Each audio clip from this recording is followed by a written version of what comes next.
Welcome back, dear students, for Standard 5th Environmental Studies Part 1.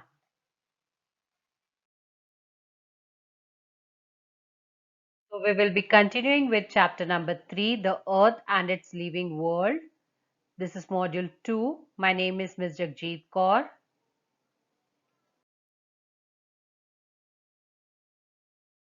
So, students, before beginning with module 2, let's recall what we have studied in module 1.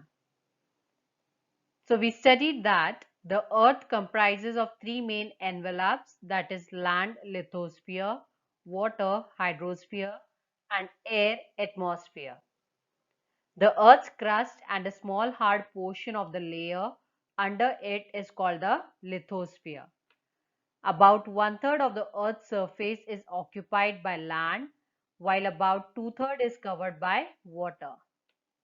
Surface water, ice on land, groundwater, and the water vapor present in the air together forms the hydrosphere. So students, the learning objectives for today's module is you will be learning about atmosphere and the layers of atmosphere. How does it rain? That means the process of water cycle and biosphere.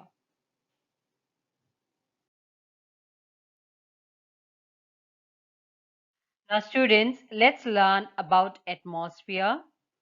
Now the envelope of air around the earth is called the atmosphere. And the air in the atmosphere becomes rarer as we go higher from the surface of the earth. And also air is made up of mixture of gases, mainly nitrogen, oxygen, water vapor, carbon dioxide, and some other gases which are in small quantities.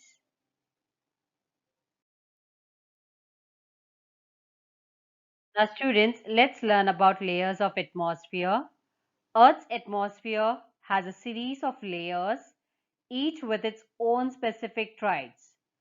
Moving upward from ground level, these layers are named the troposphere, the stratosphere, the mesosphere, the thermosphere, and exosphere.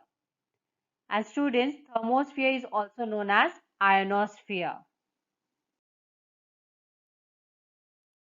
Now let's learn about troposphere.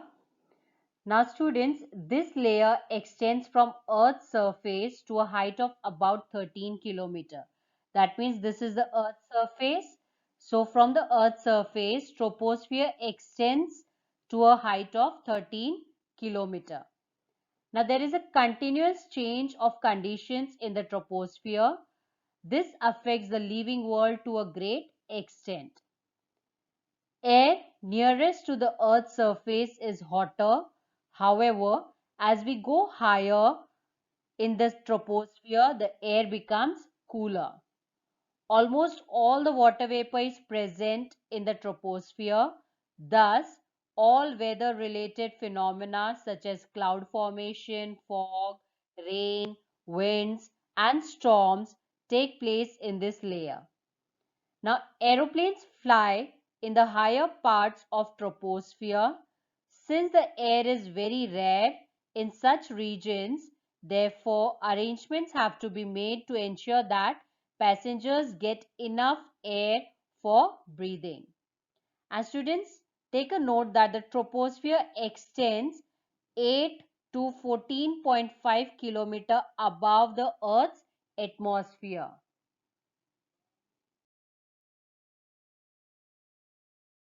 Now let's learn about the stratosphere. Now students, this layer, that is stratosphere, extends beyond troposphere up to a height of about 50 kilometer from the earth. Then a layer of ozone gas is present in the lower part of stratosphere.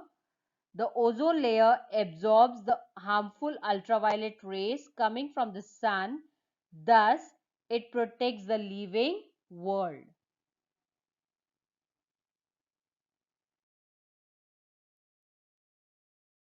Now, students, we all know that living organisms require water and the process of how water moves through the planet is called as water cycle. So the water cycle is important to all life on the earth for many reasons. The water cycle is also known as the hydrologic cycle.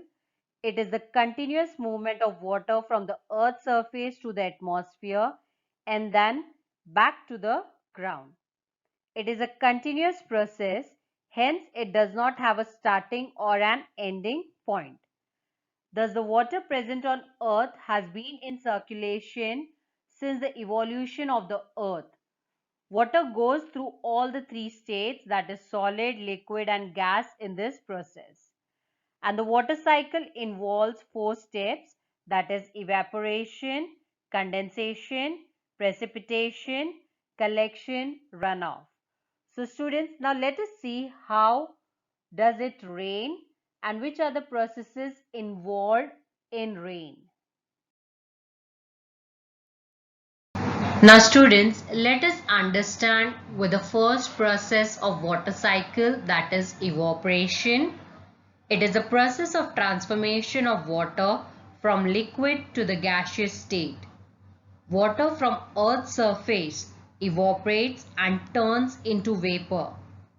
It includes transpiration from the plant, where water vapor comes from the green plants. Most of the water that evaporates from the ocean falls back into the ocean as precipitation. Here in evaporation, heat energy is important. Now the second step in water cycle is condensation. Condensation involves the transportation of water into liquid states. The water vapor condenses to form a cloud. Here, the water vapors are converted into water by cooling. Now students, condensation is very crucial in water cycle as it forms clouds, and also it is responsible for ground level fog.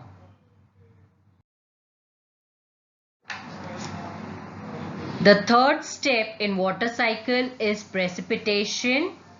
In this process, water falls from the sky in the form of rain, snow, hail or sleet. Most precipitation takes place due to rain. At high altitude, the condensed water from the clouds falls in the form of ice. The fourth step and the last step in water cycle is collection, runoff. After the precipitation process, the water falls on the ground and gets collected in the surrounding water bodies. Some water seeps down to recharge the groundwater, while rest flows into the ocean through the rivers. Water evaporates again and continues the cycle. So students, we can say that the water on the earth's surface evaporates due to the heat of the sun. The water vapor formed enters the atmosphere. Then being lighter than air, the water vapor rises up in the atmosphere. As it goes higher, it cools and condenses, forming very fine droplets of water. These droplets float in the atmosphere, forming clouds. Such small droplets join together to form bigger and heavier drops. The drops, being heavy, cannot float and fall down on earth in the form of rain. So we can say that the continuous cycle of evaporation, condensation and rainfall is known as the water cycle.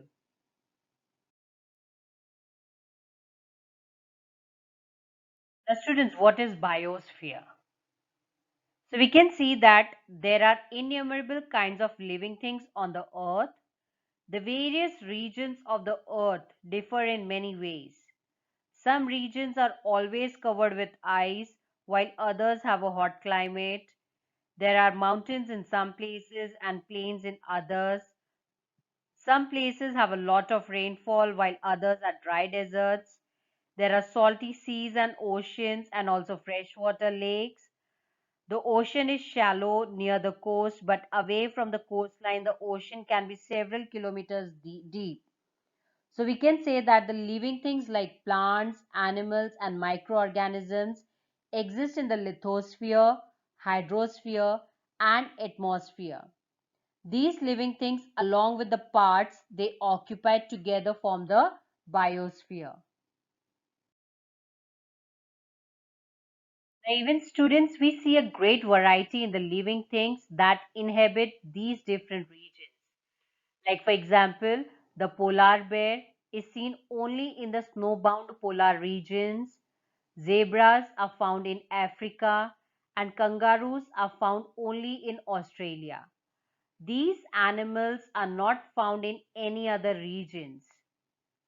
Elephants and lions are found in regions of hot climate.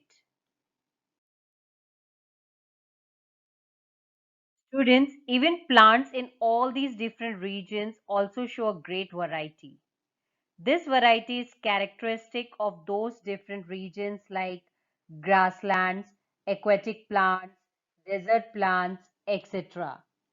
So we can say that many different kinds of plants, animals, and microorganisms are found everywhere on the earth, on land, in water, and in the air.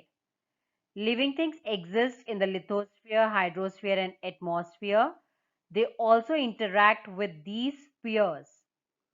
This living world constitutes the biosphere.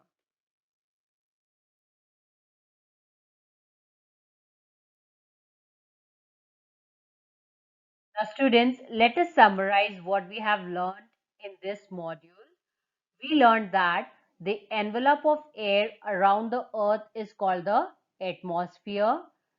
Then the water cycle on earth goes on continuously.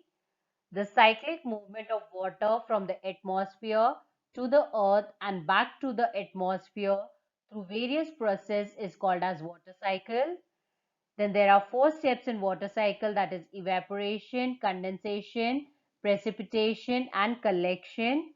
The ozone gas in the stratosphere absorbs the harmful ultraviolet rays coming from the sun and protects the living things from them. Then living things occupy parts of the lithosphere, hydrosphere, as well as the atmosphere. Living things and all the parts they occupy are together called the biosphere.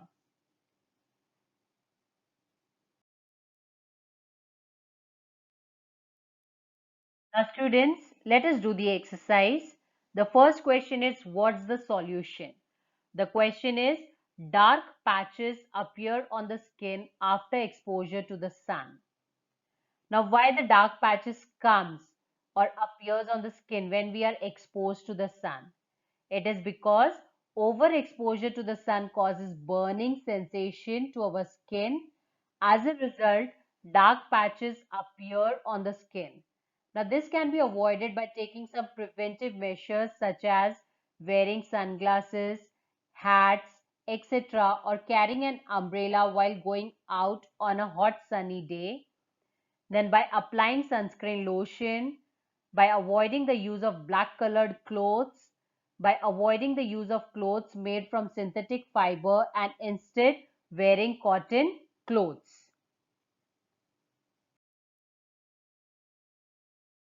Now students, use your brain power to answer why are microorganisms important.